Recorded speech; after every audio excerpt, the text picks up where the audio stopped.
بسم اللہ الرحمن الرحیم نحمدہ ونصلی علی رسول الکریم اما بعد۔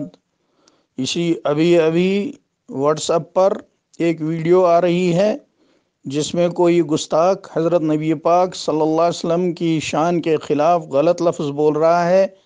ہم مسلمانوں کی جان مال ساری عزت آبرو نبی پاک صلی اللہ علیہ وسلم کے لیے قربان ہے۔ بہت جلد حکومت کو تحقیق کرنی چاہیے یہ ویڈیو کہاں کی ہے اور یہ ویڈیو کیسے واٹس ایپ پر آئی ہے، اور اگر کسی شخص نے کشمیر میں کسی بھی جگہ، جموں میں، ریاسی میں، پنچ میں، ادھمپور میں، سری نگر میں کسی جگہ بھی ایسی گستاخی نبی کریم صلی اللہ علیہ وسلم کی شان میں کی ہے تو فوراً اس کے خلاف کارروائی ہونی چاہیے۔ یہ چیز ناقابل برداشت ہے۔ مسلمان سب کچھ برداشت کر سکتا ہے لیکن نبی کریم صلی اللہ علیہ وسلم کی شان میں گستاخی برداشت نہیں کر سکتا۔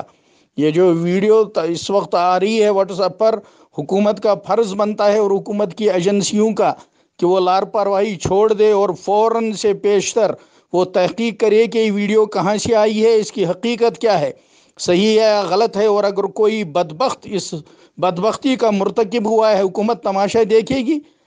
ہم یہ برداشت نہیں کر سکتے۔ فوراً حکومت ایسے شخص کو اگر کسی نے ایسا کیا ہے گرفتار کر لے اور اس کو قرار واقعی سزا دے۔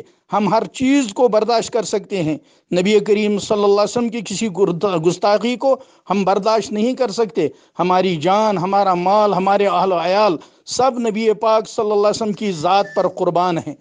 اس لیے حکومت سے مطالبہ کرتا ہوں میں، مسلمانان کشمیر کی طرف سے، علماء کی طرف سے، کہ فوراً وہ ہوش کے ناخن لے کر اس ویڈیو کو دیکھے، اور اگر کسی نے جعلی ڈالی ہے تو فوراً اس کو سائبر کرائم والے دیکھ لیں اور فوراً اس کو ختم کر دیں۔